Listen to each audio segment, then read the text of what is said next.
Well, Duke is moving on to the Sweet 16. They're heading to Washington, D.C. next week, thanks to an 81-58 win over TCU. I'm Chris Lee. That is Pat Welter here in Greenville, South Carolina. And boy, the Blue Devils are happy they're getting to that Sweet 16. Also happy to have Pat Gongwa back.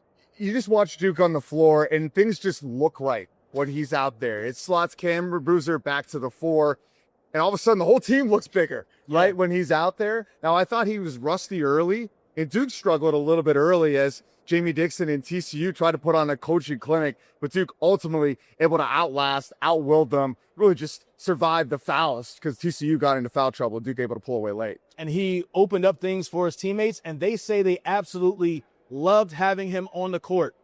You may look at the game and see the box score and say, 4 points, 4 rebounds, is that really that big of a deal? Well, he was also plus 20 on the plus minus. He impacted how TCU operated in the paint, and that was big. Something else that was big is the second half of Cameron Boozer. Only 2 points in the first half, only 1 attempted shot in the first half, and it looked like, Cameron Boozer's not having such a good game. And in all actuality, he really didn't have that good of a game with all the turnovers, but he ended up finishing with 19 and 11 and leading Duke to that win. It's just amazing how many times has he had a slow first half and a huge second half. Yeah. This game to me followed the Duke script. Yes. Right? Like, sure, it might be a little bit close in the first half. Cameron Boozer struggling, but facilitating his teammates, absorbing fouls, getting the other team in foul trouble, and then just taking over late. And I want to talk about Cameron Boozer through the lens of his brother Caden, because something he said to us in the locker room is, I'm always going to be poised. And that stood out to me about Caden Boozer, because these are 2 freshmen that have shown incredible poise so far here in the NCAA tournament. They have so much confidence from what they've done in high school, from playing together their whole lives. And it's showing here, I think, so far in Greenville as we move on to Washington, D.C. Duke had a little bit of a scare against Siena, but now they're growing up round by round, game by game here so far in the NCAA tournament. And that goes along with something that Nick Amenia said to us in the locker room, where he essentially said, hey, you cannot replicate the NCAA tournament no matter what you do throughout the year. They felt ready for the level of competition.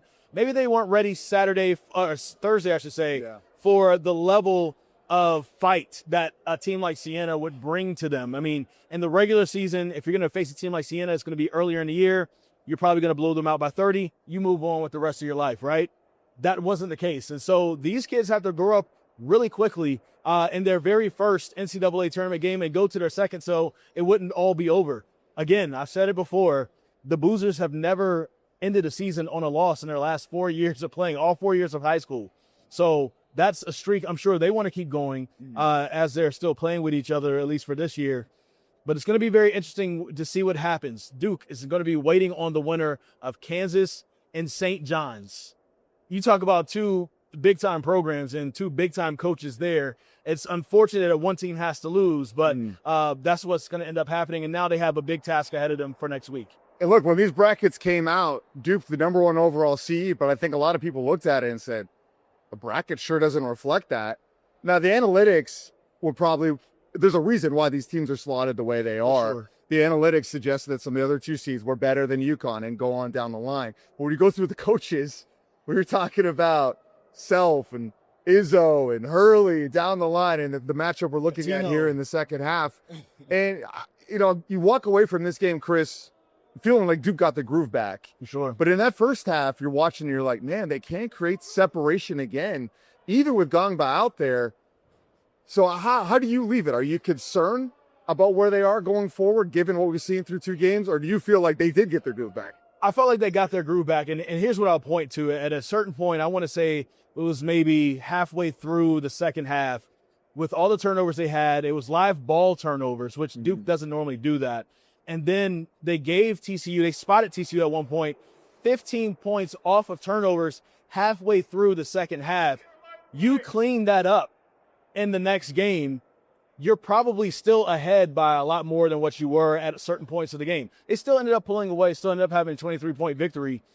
And to me, that felt like them going against a Clemson or a Virginia. That felt like, or a Louisville, a team that, is going to give you some fight in the ACC. They're not going to go away easily, but Duke is still able to kind of pull away at certain points, and that's what they ended up doing.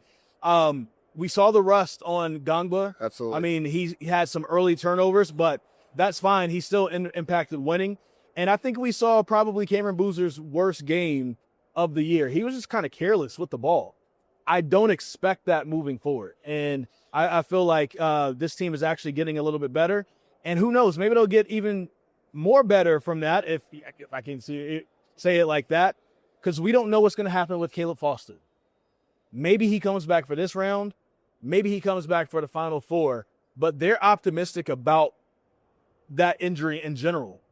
So Duke may end up getting their groove back at the right point of the season, which is in the Sweet 16. Hey, just keep winning. Keep buying some more time. Gongba, they bought time for him. It almost, they were trying to keep him out as long as they could. And then it got to this point. It was like, well, there's no tomorrow. He's going to play. Now he's dealing with an injury that's less serious, obviously, than Foster. But that's something to be excited about going forward, because you've seen just like how just one piece coming back unlocks everything. Yes. And if Foster would be able to come back, the ripple effect of that and your rotation and your bench play and just how it can wear down an opponent. Because TCU brought the fight in this game.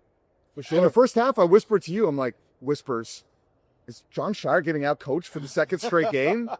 No, I say that, and the second half happens, take it all right back. Yeah. But I did thought the McNamara game plan was great. Yeah. I thought the Jamie Dixon game plan was great. Yeah. But what Shire and his staff have done so good is adjust and point the right buttons and push the right buttons and call the right timeouts. For sure. I thought that timeout when they got down 40-38 early in the second half, 6-0 run from TCU was the inflection points that John Shire loves to talk about. And Caden Boozer told us that Shire straight up called out the team in the timeout. Everybody. Said that you suck.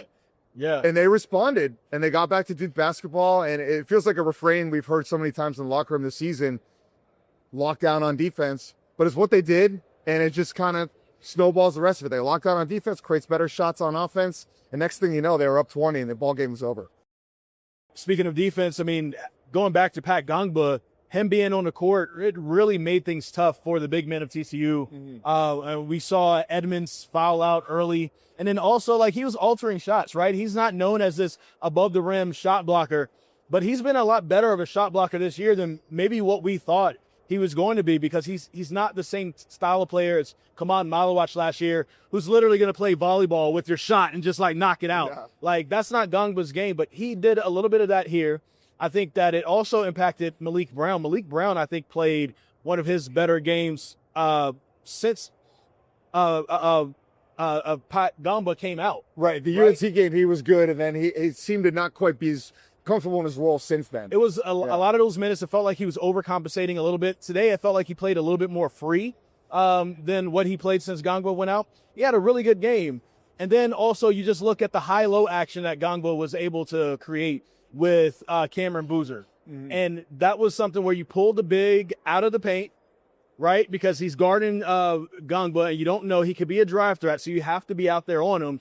And then you kind of set a little screen, see what happens. Do they switch, or can you slip it? And a lot of times Duke is slipping it, and he's passing it over down there to Cameron Boozer, and then Boozer's getting fouled or he's getting a layup, and it's just working. That's what was missing in those 5 games that Duke had without him. They didn't have that high-low action, because when you have Malik Brown, who's a decent passer himself, he's not as much of a threat at the top of the key as Pat Gongba is, right? Yeah. So, like, you could almost sag off of him and kind of go into the paint and double on Boozer, and that's what we saw a lot. And so Boozer just wasn't comfortable. Today, probably he looked a lot more open than what he did all last week in the ACC tournament, and certainly against Siena.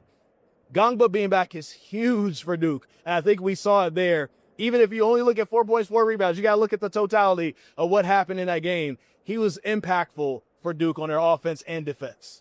Faith restored. Yes. We're back in on the Blue Devils. We're back in on another March run. We're headed to the Sweet 16. If you've enjoyed this, we're going to keep doing it, Chris. Let's keep going. I got my mojo back. Duke's back. I'm back. Let's go. I haven't been to a Final Four in a couple of years. I'm ready. Let's go, baby. My knees feel good, and I'm close to 40, so that's a win. Let's do it. Now, our wives, let's just say, honey, we're coming home tomorrow. We love you. Can't wait to see my kids. Same. I miss my kids. And, hey, Duke doesn't play till Friday next, so we get an extra day. I know I got to get in the barbershop myself. Yes. I need a shave, so a lot of things to lock up before we go on the road again. Laundry. I'm running out of toothpaste right now. So let's stop at the store after we're here. And I got to get some new blazers to match my boy over here. I mean, I'm wearing like the same 3 rotation. He's busting out the leopard prints. Tell the people what, well, maybe you don't want to say what he called this outfit, but It's not what I call it. It's just one of our fellow television colleagues at another station. I won't say it here, but if you really want to know, DM me and I'll tell you what he says about it. Take a there look. you go. Multi-platform tees, people. Cheers. We're out.